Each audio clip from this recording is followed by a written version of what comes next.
Vous avez choisi la Fondation Maloa Télévision pour vous informer, madame, messieurs. Bienvenue dans cette grande édition du journal Vespéral. Ouvrons ce journal avec ces messages du Conseil supérieur de l'audiovisuel, le CESAC en sigle, qui interdit toute forme de campagne électorale à la veille des élections et en dehors du délai prévu pour le 18 octobre prochain. Le CESAC a fait savoir par ailleurs devant la presse que c'est interdit toute forme de campagne avant la date prévue par le calendrier électoral. Fifi Kalumwe.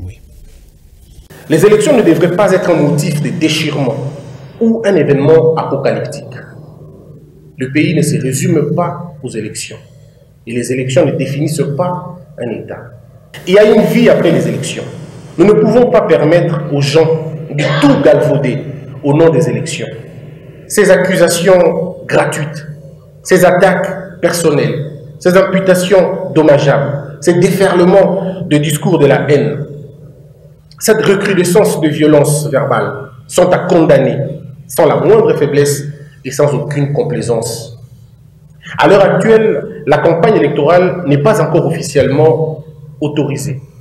Mais tous les médias, y compris la RTNC, se sont déjà lancés à sa diffusion. C'est un désordre que le CESAC ne compte pas cautionner.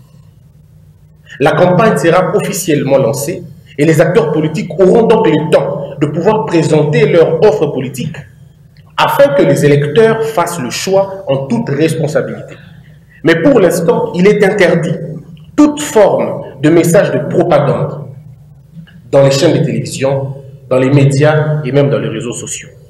Que les patrons de médias, que le professionnel des médias, que le directeur de programme et le directeur des informations évitent tout traitement des informations et entrer à la campagne. Et cela consiste à parler du numéro des candidats, de sa vision et de sa circonscription.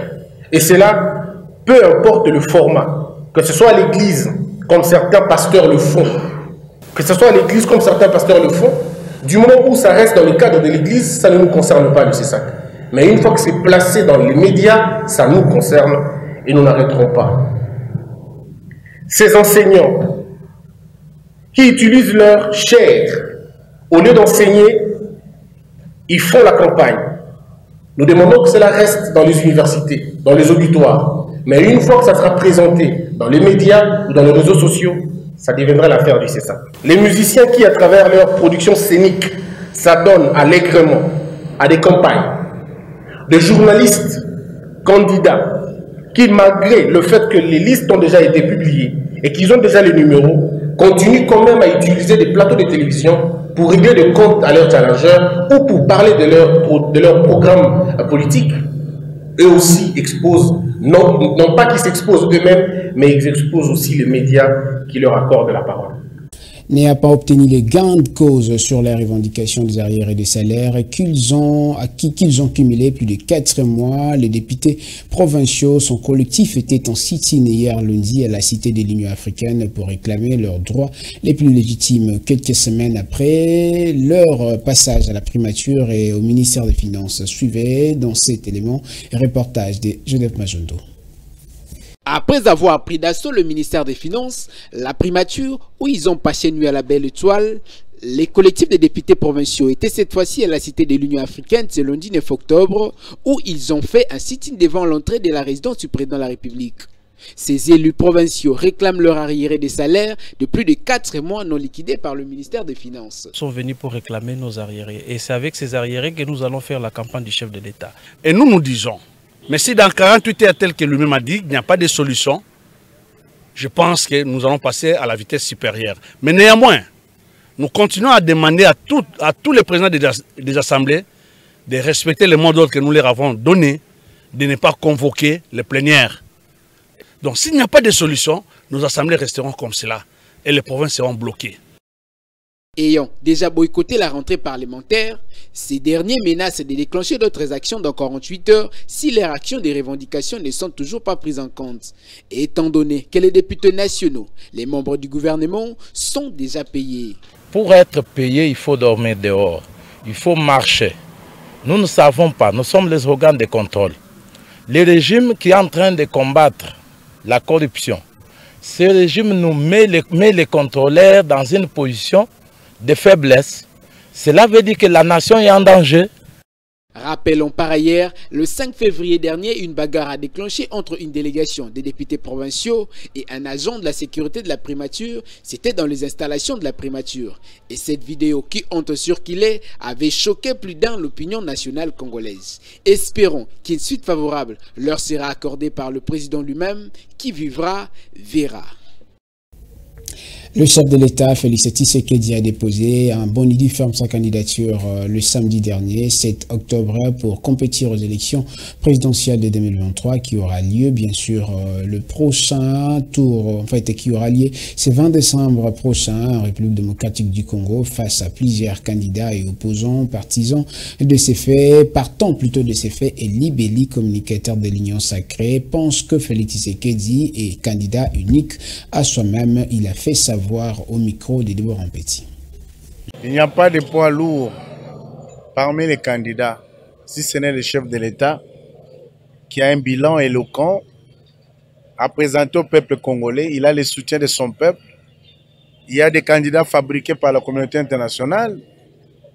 Il y a des candidats qui ont déposé des candidatures alimentaires. Alors, je ne sais pas ce que vous entendez par poids lourd. Et poids lourd, c'est lui qui a un bilan à présenter au peuple congolais. C'est lui sur qui le peuple congolais compte.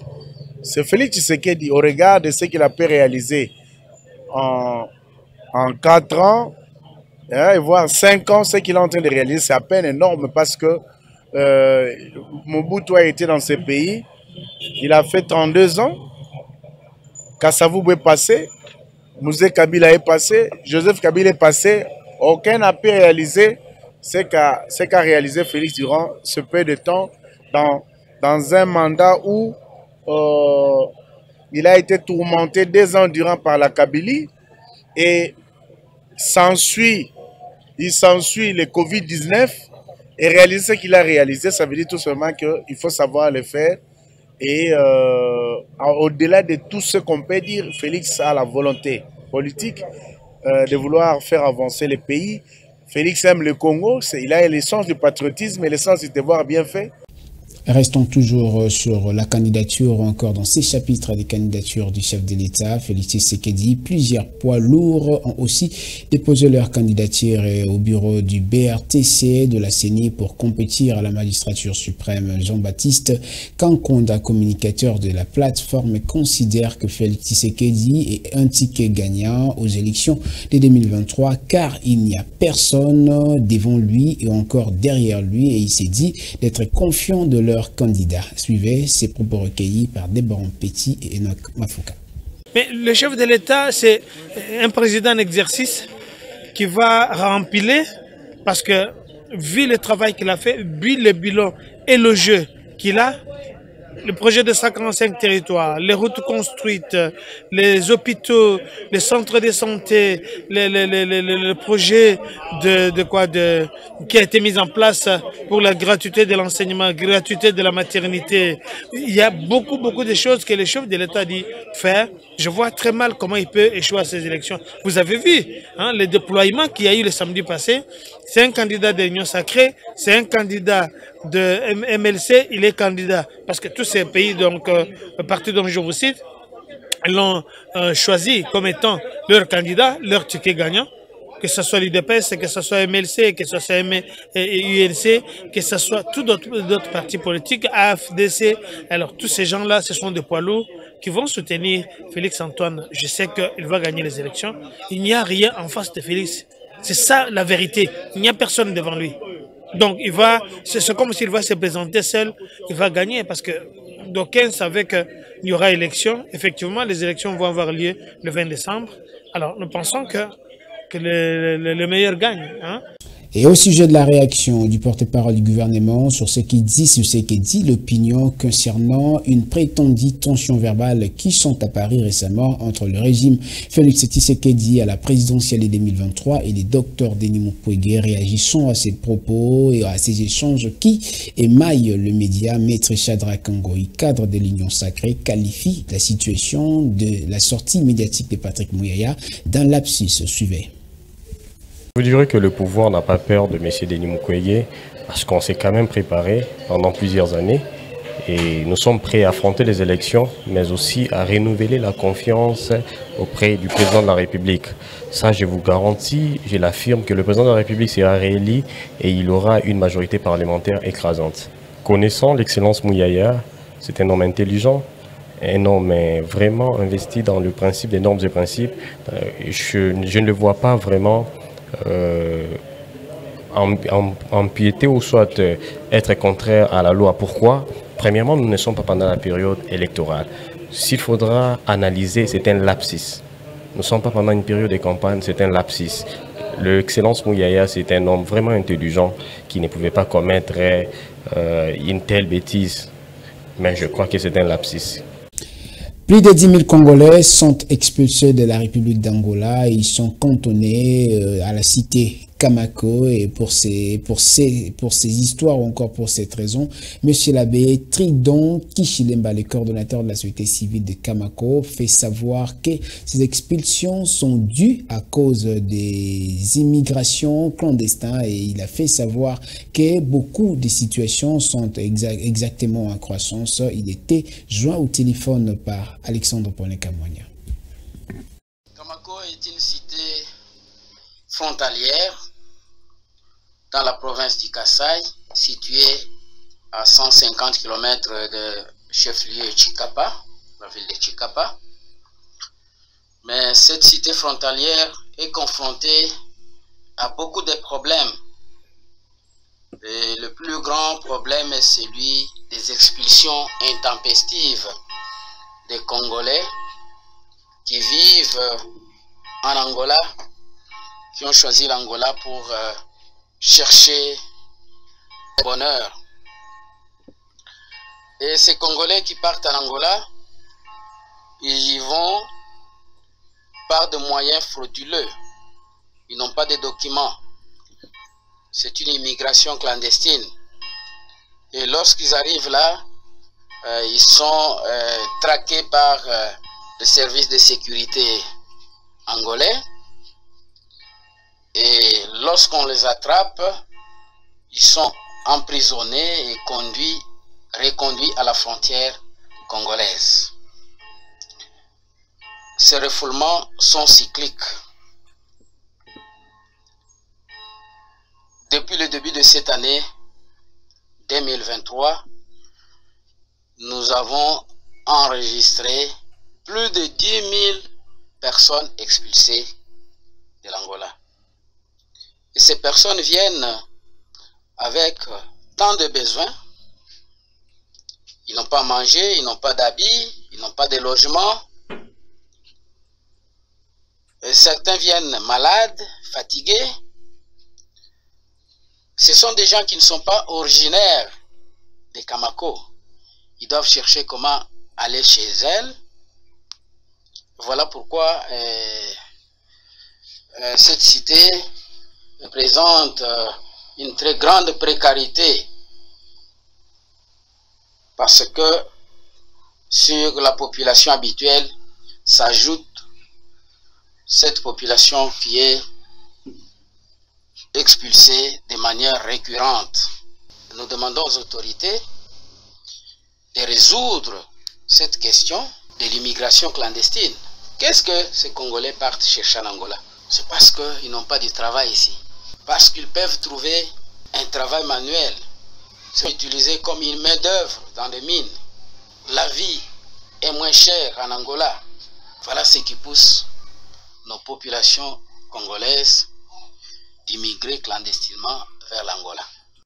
Et autre chose à présent, lutte contre l'incivisme dans la commune d'Engaba. Les coordonnateurs du club Tolobelangaba, Maître Moussindjibou Chaleur, a organisé quelques activités, loisirs plutôt. C'était dans l'intention de la jeunesse pour essentiellement leur renseigner et conseiller sur ce qui concerne la délinquance juvénile. Les jeunes ont profité par ailleurs de parler le développement de cette municipalité. Reportage. Qui veut aller loin aménage sa monture, dit-on. Conscient de cette sagesse, le candidat à la députation provinciale de la commune d'Engaba pour le compte de l'AFDCA, Maître Mouchinji Bouchaleur, a organisé ce grand événement. Tout a débuté par cette caravane motorisée partie de la place Super Lemba jusqu'à la commune d'Engaba. Les sportifs passionnés du catch dans les districts de Moamba ont sillonné les rues d'Engaba afin d'attirer l'attention de la jeunesse de cette municipalité à prendre leurs responsabilités en vue de leur développement. Ensuite, ces catcheurs de Moamba se sont dirigés au terrain Mbakana, situé toujours dans la commune d'Engaba, pour un combat prévu dans les cadres des loisirs. Bien avant, une équipe féminine d'Enzango Moderne a également livré un spectacle. Très satisfait, Maître Mouchinjibou, surnommé Chaleur, a exhorté les jeunes de la commune d'Engaba à prendre conscience. En tant que candidat député provincial à Moamba, na parti nanga AEDC, ya professeur Bahati, to organiser ki milulu zo mona po naza na catch club to le Belangaba, to uzo bunda lelo to senga ki sélection matete combat po na ko soutenir toujours jeunesse, ko soutenir toujours bas sportif nyonso ya Ngaba précisément pe ya Moamba po na intérêt général à bas sportif. Ya ngomoni to sangani entre président Kaska Songo Jigal o andima ki ko soutenir ba catcher nyonso ya Ngaba na ya Moamba pour la promotion à Bakatia, il y a un premier événement de Tchakia na terrain Bakana na Mabele nanga. Invité pour la circonstance, Jigal Kaska Songo, candidat à la députation nationale pour les districts de Moamba, a encouragé le coordonnateur de tout le Belangaba, Maître Mouchinji Bouchaleur, à multiplier ces genres d'activités. Sincèrement, je ne peux que lui féliciter, l'encourager et le soutenir. Et c'est tous derrière Fusion à chef de l'État.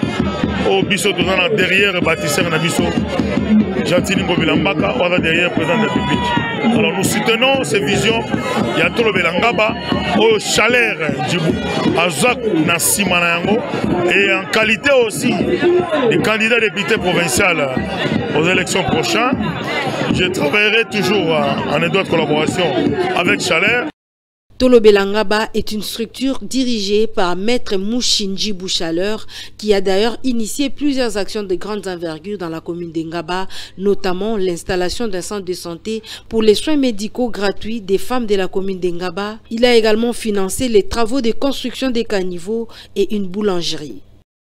Le quartier Lubudi d'Elvolalou était en ébullition. C'était les dimanches pour parler passage plutôt de Dedi Mimbouma Samba et Suzy Badjoko, respectivement secrétaire nationale et vice-présidente de l'ANADEC, qui ont effectué une descente dans le nouveau bureau des votes de la CENI installé sur demande du candidat à la députation provinciale Dedi Mimbouma Samba. Détail dans cet élément de Fifi Kalumbo et Teresa Tibou.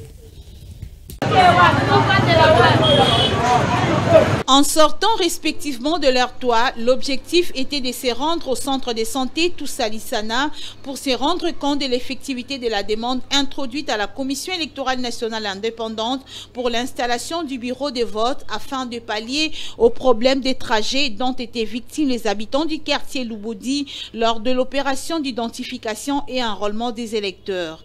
Une demande prise en compte sans embâche par la CENI. Nous avons aussi remercié à la même occasion la CENI qui a répondu à notre demande. Vous savez, là-bas, les mamans allaient voter très loin. En 2018, vous voyez les vieilles mamans qu'elles sont. Elles s'est déplacées, elles prenaient des montagnes pour aller se faire enrôler. Alors on avait introduit une demande au niveau de la CENI pour que la CENI nous mette un centre au niveau du quartier, plus précisément là où elle est installée. Chemin faisant, Dedi Mimbouma Samba, candidat à la députation provinciale dans la commune d'Engaliema, a été arrêté par les mamans vendeurs du marché Missioni qui lui ont facilement repéré et lui ont demandé de descendre de sa Jeep pour un contact entre mère et fils, comme d'habitude, car ce n'était pas une première.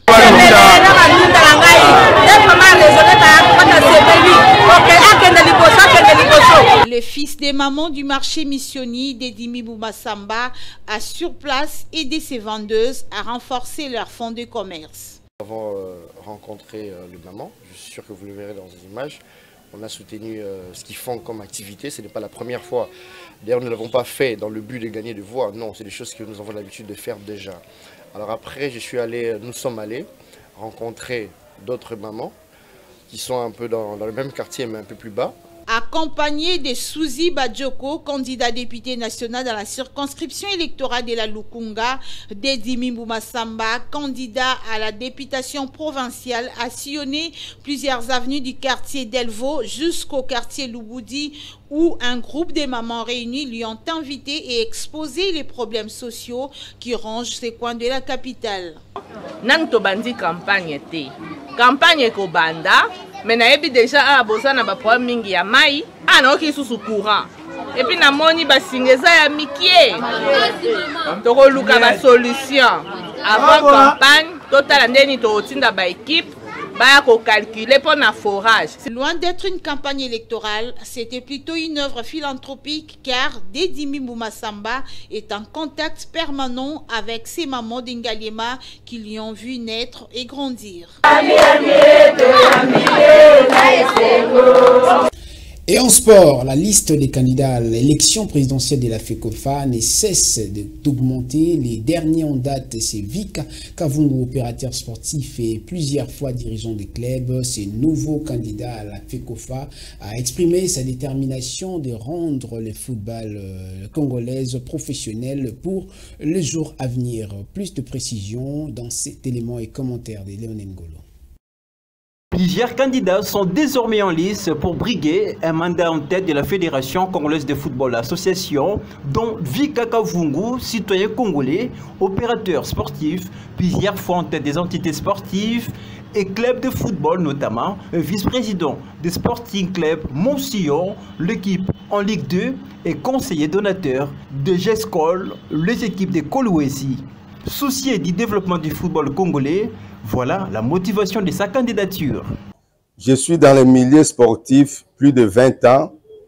J'ai été dans plusieurs entités et clubs de football, notamment GESCOL et Montsillon. C'est ainsi que j'ai décidé de postuler à la tête de la FECOFA pour que, avec tout ce que j'ai comme savoir, nous puissions apporter un plus dans notre football.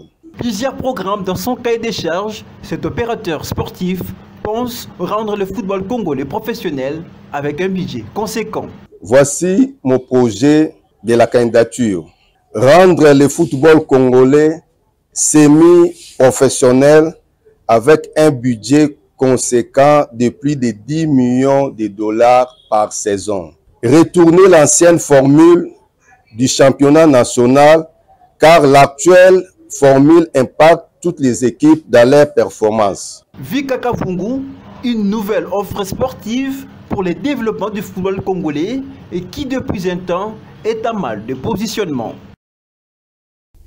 Toujours en sport, l'actualité de ce soir avec Léonel Ngolo, notre journaliste spécialiste maison sur ce qui concerne notamment le FC Renaissance. On en parle maintenant. Léonel Ngolo, bonsoir. Bonsoir Elvis Métis, bonsoir à tous. Beaucoup de questions, mais notamment liées. La première, j'y vais. À quand le premier match du FC Renaissance du Congo et qui jouera la Ligue 2 de cette saison? Alors vous posez la bonne question puisqu'il y a beaucoup de supporters du FC Renaissance du Congo qui se posent sans cette question. On est quand même débordé sur les réseaux sociaux avec cette même question.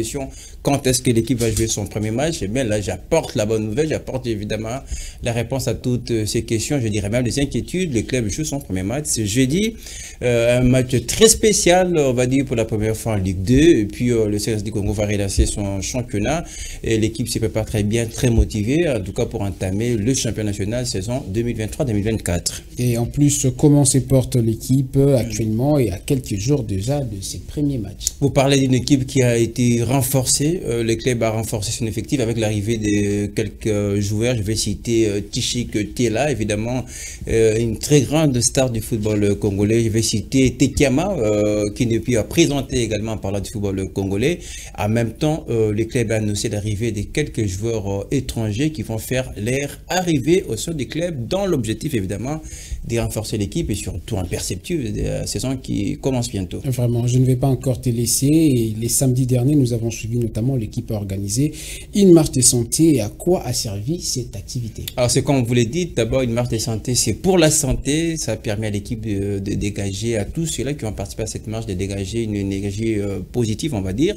Mais après, c'était l'occasion pour les clubs de mobiliser ses supporters en marge de ce match qui arrive. Je le disais tantôt, le jeudi prochain, le club va jouer son premier match. C'était important, mais dans ça, au cours de cette même marche de santé, on a vu les supporters plus proches de leurs dirigeants, les dirigeants des clubs. Il y a eu une très belle ambiance. L'échange suffisamment présent aussi? Mais tout à fait, vous allez voir à travers les images. C'est une foule compacte qui a répondu présente pour accompagner en tout cas cette activité. Je vous rappelle, il y a eu la présence du président sportif, Maître Emmanuel Ablik-Lofaz, et son vice-président Médard Kankolong. De l'autre côté, on a été béni de la présence du président du conseil d'administration. Je cite ici voilà, Pascal Moukouna, mais aussi dans la foule, on a croisé le président des supporters Mali Tundolo. Vraiment, et on va chuter avec cette question à l'issue de l'Assemblée générale élective. Tenue le mois passé, le club toujours tient son nouveau comité pour 3 ans. Quel est l'objectif cette fois-ci? Avant de vous donner les objectifs, et même si je vais me faire pour une fois porte-parole de ce nouveau comité sportif, je vais rappeler un autre. Vraiment. Il y a Maître Emmanuel Ablik-Lofaz qui a été réélu au poste de président sportif du club, suivi des Médard Kankolong. Eh bien, on aura le temps dans nos prochaines éditions revenir à loin large, évidemment, sur le nouveau comité. L'objectif, vous posez la question, vous n'êtes pas seul. C'est l'Assemblée générale. Tout à fait. Et donc, le club, c'est de rebâtir une nouvelle équipe. Et Maître Emmanuel Ablik-Lofaz qui reste très fidèle à ces 3 R. R comme refondation de l'équipe, R comme reconstruction et R comme réorganisation. C'est avec ces 3 R qu'on va posséder cette année, surtout dans l'objectif, les clubs qui acceptent, et peu importe son rang, de jouer cette année la Ligue 2, de revenir en Ligue première, mais pourquoi pas dans les prochains jours discuter les interclats de la CAF. On espère avec ces 3 R, avec plaisir. Revivre encore une fois c'est Banafibo et Danton, mais bien sûr aussi, et revivre cette ambiance de FC Renaissance. Merci pour ces mots de soutien, Elvis Smith. Merci beaucoup, Lionel Ngolo, pour votre passage, mesdames, messieurs. C'est par cette note d'espoir que nous bouclons complètement cette grande édition vespérale de cette édition, je disais, et merci. Prenez soin de vous, vivez 100 ans, vivez 1000 ans en compagnie des programmes de la FM Télévision. Sachez que nul n'a le droit d'être heureux seul sur la terre. Ce journal est terminé.